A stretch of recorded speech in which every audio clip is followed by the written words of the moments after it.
বাংলাদেশে মাজারের বিরুদ্ধে কথা বলা আর অলিদের বিরুদ্ধে কথা বলা এক জিনিস না।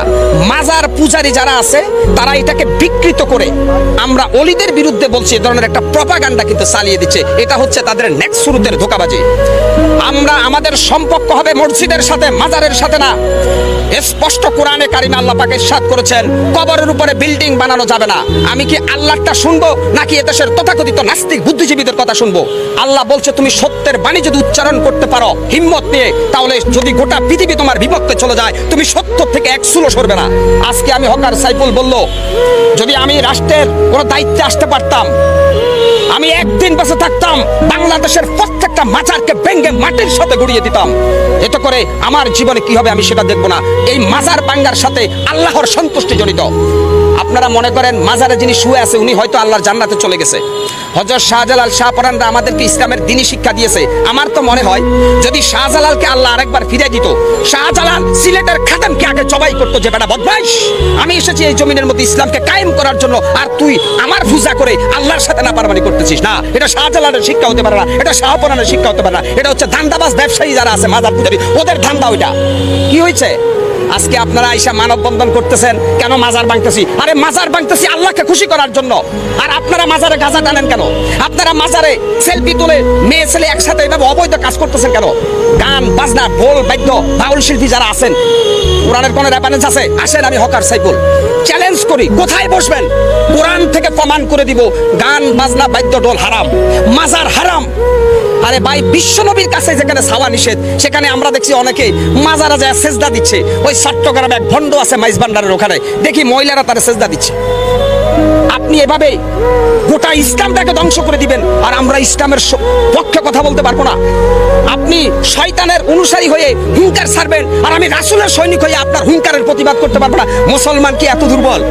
তবে আমি মনে করব হয়তো অনেক জায়গায় বেশি একটু ওভারটেকিং হচ্ছে।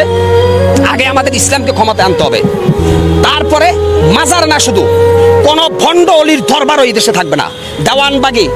দেওয়ানবাগী মতিঝিলের বিশ্ববিখ্যাত শয়তান ছিল, নির্বাজাল শয়তান দেওয়ানবাগী। সেই দেওয়ানবাগীর মাজার ভাঙার কারণে একদল এসে মানববন্ধন করে, লজ্জা প্রত্যেকটা মুসলমানের জন্য। এইভাবে বিভিন্ন দরবার শরীফে আমরা দেখি যে এখানে উরুসের নামে গান বাজনা হচ্ছে, যেটা ইসলাম পরিপন্থী, কোরআন পরিপন্থী। অতএব আমরা যেটা মনে করি, সৌদি আরবে যখন মানুষ হজ করতে যায় বিশ্বনবীর কবর জিয়ারত করে, কবরকে পিছনে রেখে পাবে, অর্থাৎ বিশ্বনবীর কবরের কাছেও কিছু চাওয়া যায় না। সেখানে বাংলাদেশের অলিদের কাছে কিভাবে চাওয়া যায়? আর একটা রেফারেন্স দিব, জান্নাতুল বাকিতে বিশ্বনবীর অসংখ্য সাহাবাইজমান শুয়ে রয়েছে, ওদের কবরের উপরে একটা পাথর। বাংলাদেশে এরকম বিল্ডিং উঠাচ্ছেন, কারণটা কি? ওরা কি বিশ্বনবীর সাহাবীদের চাইতে দামি? বিশ্বনবীর এতগুলো সাহাবা জান্নাতুল বাকির মধ্যে শুয়ে রয়েছে, ওদের কবরের মধ্যে একটা পাথর। যদি ইচ্ছা করতো ওদের কবরকে সোনা রূপা দিয়া মুজাহিদ করে বানাইতে পারতো, কিন্তু আসলে আল্লাহ কোরআনে বলছে কবরের কোনো বুজুর্গি নাই, বুজুর্গি হচ্ছে আমলের।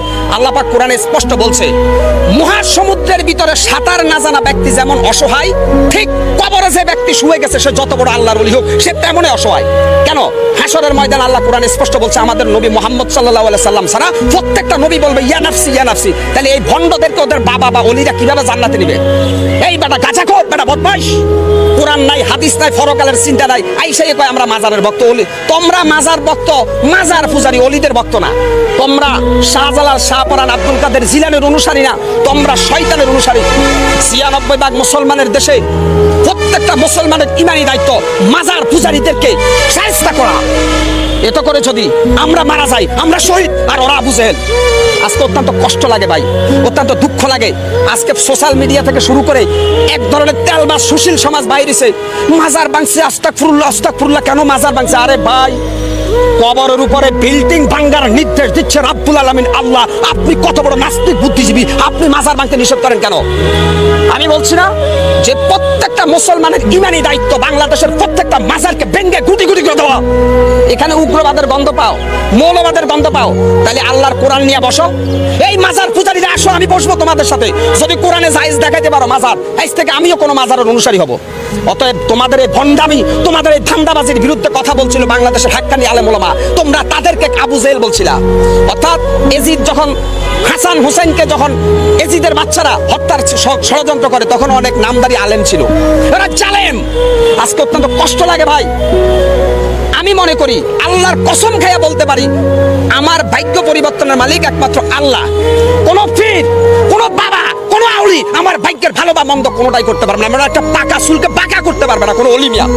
আমরা অলিদেরকে সম্মান করি কেন? তারা আমাদের জন্য ইসলামের সংবিধানকে রেখে গেছে, এই জন্য আমরা অলিদের সম্মান করি। এখন মাজার বাংলা কি শাহজালালের ইতিহাস মুছা যাবে? শাহপরানের ইতিহাস মুছা যাবে? মাজারের সাথে শাহপরানের সম্পর্ক না, শাহপরান আর শাহজালালের সম্পর্ক আল্লাহর সাথে, আর মাজারের সাথে সম্পর্ক হচ্ছে খোদা দহি নাস্তিকদের মিয়া। কেন আপনারা এখানে বারবার বলতেছেন অলিদের বিরুদ্ধে? শাহজালাল, শাহপরান 360 জন যে অলি আসছে প্রত্যেকের সম্পর্ক ছিল আল্লাহর সাথে। আর যারা মাজারের মধ্যে সেজদা দেয়, পূজা করে, এদের সম্পর্ক ইবলিস শয়তানের সাথে। এরা শয়তান, এরা বাটপার, এরা ধোঁকাবাজ। কি হচ্ছে? শেখ হাসিনা ফ্যাসিস্ট হাসিনার আমলে হয়তো কেউ কথা বলতে পারে নাই, কারণ শেখ হাসিনা গোটা রাষ্ট্রটাকে জিম্মি করে রেখেছে। আজকে আমি মুসলমান, যেই দেশে মুয়াজ্জিনের আজান শুনে সূর্য উঠে, যেই দেশে মুয়াজ্জিনের আজান শুনে সূর্য ডুবে, সেই দেশে কোরআনের পক্ষে আমি কেন কথা বলতে পারবো না? মাজার পূজারীদের কোনো দলিল নাই, আর যারা মাজার পূজারীদের বিরুদ্ধে তাদের দলিল আছে আল কোরআনের সংবিধান। সেই আল কোরআনের সংবিধান দিয়ে যদি বিচার করি, তাহলে মাজার পূজারীদেরকে আমরা প্রথমে সতর্ক করব, তারপরে তাদেরকে সুযোগ দিব, তারপরে তাদের বিরুদ্ধে অল আউট অ্যাকশনে যাব প্রত্যেকটা রাসূল প্রেমিক সৈনিকরা। আল্লাহ স্পষ্ট কোরআনে বলেছে যে খবরদার শিরক করো না, শিরক করবে না। আমার হায়াতের মালিক, আমার মওতের মালিক, সবকিছুর মালিককে আল্লাহ। এই বাটপারের বাচ্চারা আরেকটা ব্যাখ্যা দিচ্ছে আমাদেরকে যে উসিলা ছাড়া কোনো কিছু হয় না। আমরা যেহেতু গুনাহগার, ওলি আউলিয়ার উসিলায় আল্লাহ আমাদেরকে একটু মাফ করে দিবে। ওই বেড়া বাটপার, ফজরের নামাজের সময় মসজিদে ঢুকা আল্লাহর কাছে হাত তোলা, আল্লাহ মাফ করবে। তোর এই ভান্ডাবাজি বাটপারি বন্ধ করবে না। কোন মৃত মানুষের উসিলায় দোয়া করার জন্য আল্লাহ নিষেধ করছে। কোন মৃত মানুষের উসিলায় দোয়া করা যাবে না, জিন্দা মানুষের উসিলায় দোয়া করা যায়। এই বাটপারের বাচ্চারা কবরের কাছে যাইয়া আল্লাহর ওলিদের উসিলায় মাফ চায়।